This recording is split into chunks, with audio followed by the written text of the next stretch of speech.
We know that the job numbers were bad.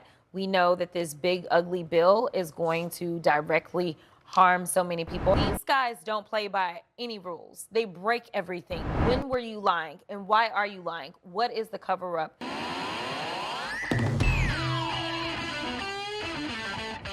I want to jump into Jasmine Crockett on CNN discussing the chaotic Trump administration and everything that comes with it, from the redistricting to insults to all of it. So if you can, leave us a like on the video. It lets us know you enjoy the content. It gives us a big boost in the algorithm, and let's jump right into the content. Whoever controls the House is going to be the person who has to certify the election. So, these guys don't play by any rules. They break everything.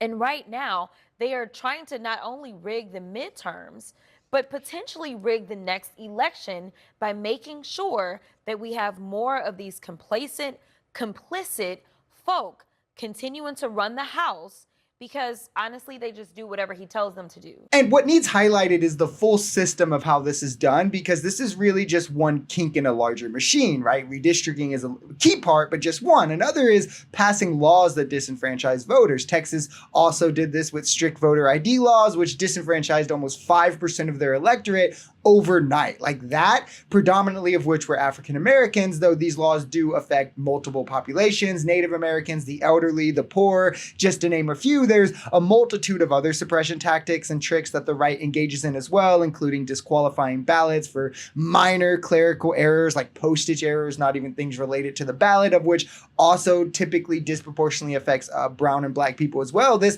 all works together to suppress minority voting power, thus democracy, as we all told you that Trump would try, all in hopes to keep the party in power. We should be calling in Pam Bondi.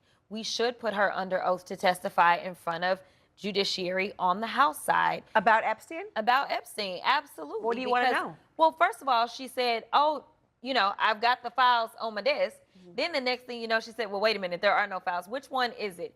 When were you lying? And why are you lying? What is the cover up? We know that your boss indicated that he was going to release the files.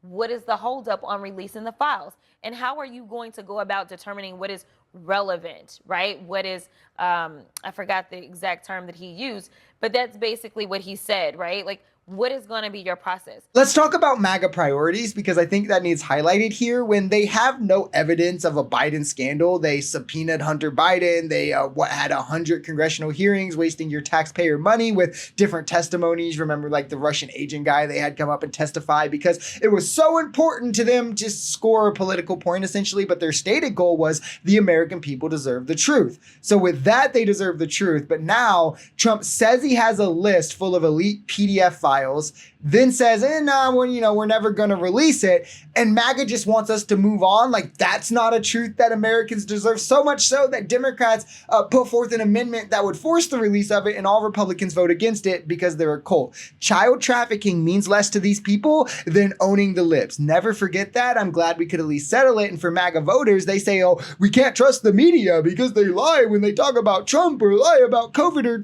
election or whatever, the nonsensical lie is for that person. But yet they still support Trump lying about a ring of PDF files, either lying about it existing or lying about not being able to release the proof. These people have no real values, and they're comfortable with this existing in their party. Their only value is what makes Democrats look bad. AOC, look, I think she's very nice, but she's very low IQ. And we really don't need low IQ. Between her and Crockett, we're going to give them both an IQ test to see who comes out best. Now, I took my test. I took a real test at Walter Reed Medical Center, and I aced it. I got every one of all those questions right. Now it's time for them to take a test. What is your reaction to what he is saying? It is absolutely ridiculous that I live rent-free in his mind in a time in which the American people are suffering. It's already been reported on as it relates to the inflation. We know that the job numbers were bad. We know that this big, ugly bill is going to directly harm so many people, not just the 17 million that are going to lose their health care, but everyone else whose health care premiums are going to go up because $1 trillion is being taken out of the health care infrastructure.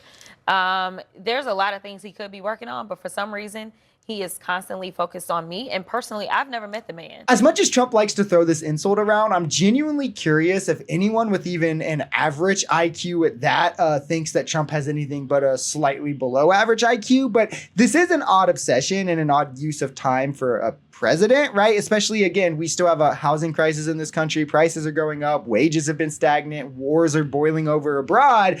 But like, hey, at least Trump is owning these two liberal Congress members in the House of Representatives. Funny how he's always also picking fights with ethnic women, but he's surely not racist or misogynistic. I mean, AOC and Crockett both have really bright futures ahead of them. Both are clearly of above average intelligence, and Trump obviously feels threatened by that, which is typically when we see him start to resort to this sort of punching down type behavior. This is the least presidential president we've ever had, the probably least intelligent president we've ever had, surely the least mature one. And each day he spends in office truly disgraces everything this country is supposed to stand for.